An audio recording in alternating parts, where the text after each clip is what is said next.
That is a real big bitch sitting on my desk there. A real big bitch. What we're looking at today here, folks, is the 2005 Planet Toys. The movie that they did, Herbie Fully Loaded. Let me turn that down. The movie Herbie Fully Loaded in 2005.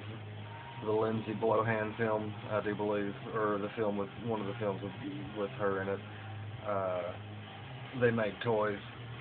Some of y'all might remember the big 1/6 scale Herbie the Love Bug and the big VW buses that they did. What you're looking at right here, what you're looking at right here is the guts of one, or some of the guts left of one.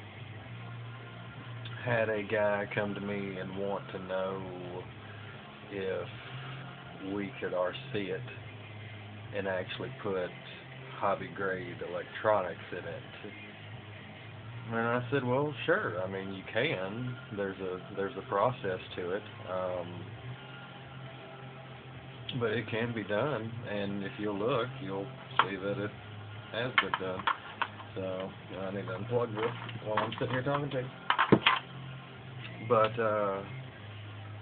spent last night pulling. It's a big white and green Volkswagen bus. It's over there. Spent last night pulling it apart, getting everything apart, pulling the original printed circuit board out of it, or printed circuit boards. There was more than one, and there was also individual boards for the lights. The LEDs and everything are still in their light buckets. I just cut the wire 2 or 3 inches down from the LED and cut the rest of it out. Pulled the speaker out, pulled all that stuff out, pulled the whole rear end out, got the rear tires changed over. For folks that are into modding the whole toy grade RC stuff that don't know this, there may be some of y'all that don't know this. I'm sure that some of y'all do know this. This particular chassis that's under the 1/6 scale VW bus and the West Coast Choppers 1954 Chevy that's also 1/6 scale, this chassis is almost 100% identical. For it to fit the VW, it's got real big bumper brackets that kick the bumpers out. The front bumper sits out probably a good 6 inches from the front of the chassis. It's got different mounts to mount all that stuff, and the VW bus body just drops right down on it. You can flip this chassis over and see how it's got a molded oil pan, it's got a molded transmission pan, a molded drive shaft, a molded diff, a molded rear axle in it, and anybody who's a VW fan knows that a real VW didn't have any of that.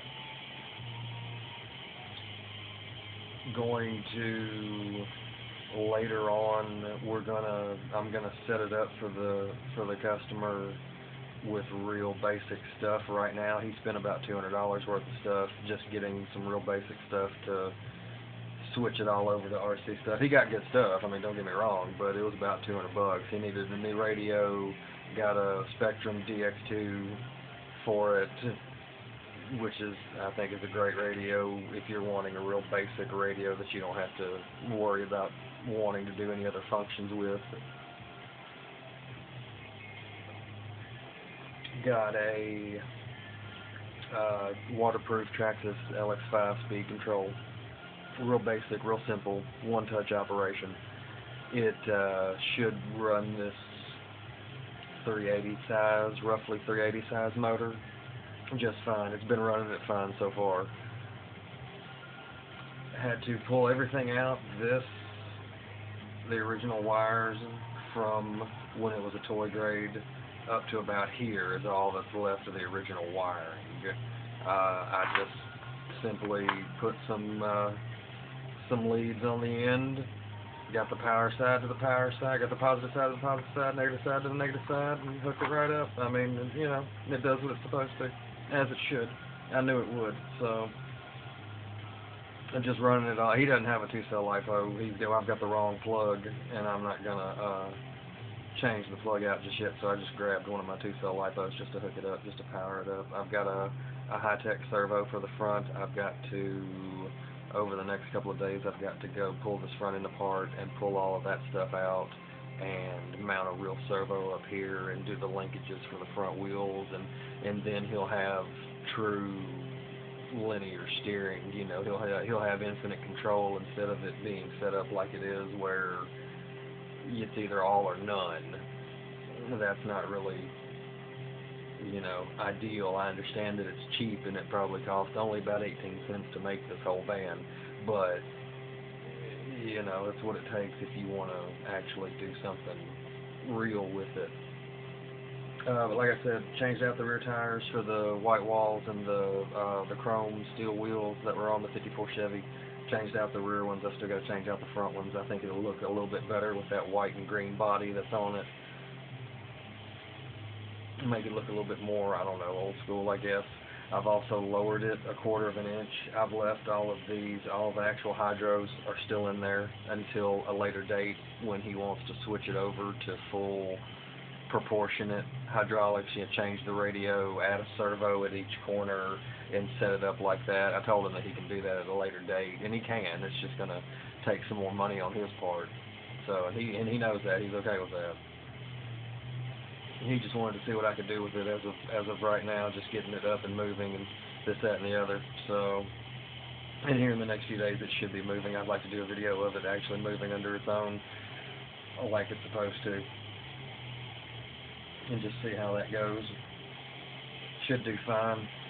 With it being 1/4 of an inch lower than what it was, like I said, I took left all these in here because that's the shock mount position for the shocks. I know you can't see this, but the shocks are right back here. All I did was use the spacer and raised every one of these hydros up about 1/4 of an inch on the mounting point and dropped it about another 1/4 of an inch. The rear bumper will drag. If you hit a bump hard enough, it'll actually scrape. I'm going to take the rear bumper and the two, hang on, I can grab the rear bumper. The rear bumper, how it sits and touches the ground, this area right here on both sides will actually touch the ground first. I'm going to take and probably drill, I'm going to mark it out, line it out, and probably drill 2, maybe 3 holes right here and install the flints out of lighters in there. That way when it does drag the ground, it won't drag the bumper and it'll throw sparks. I think that'll be kind of cool. I think that'll be kind of cool to do.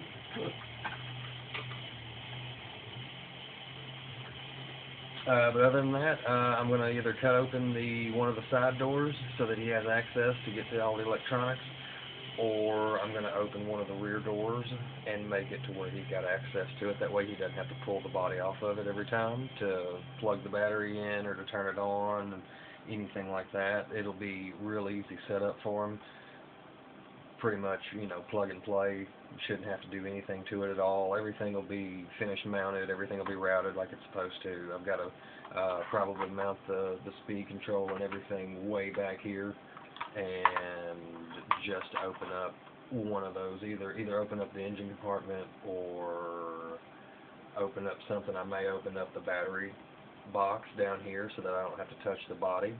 I may make a panel for it and whatnot. That way he can just plug the battery in from the bottom and turn it on, almost like what it was originally. That's a good idea. I may investigate that. I may have to check that out. But I just wanted to give you guys an update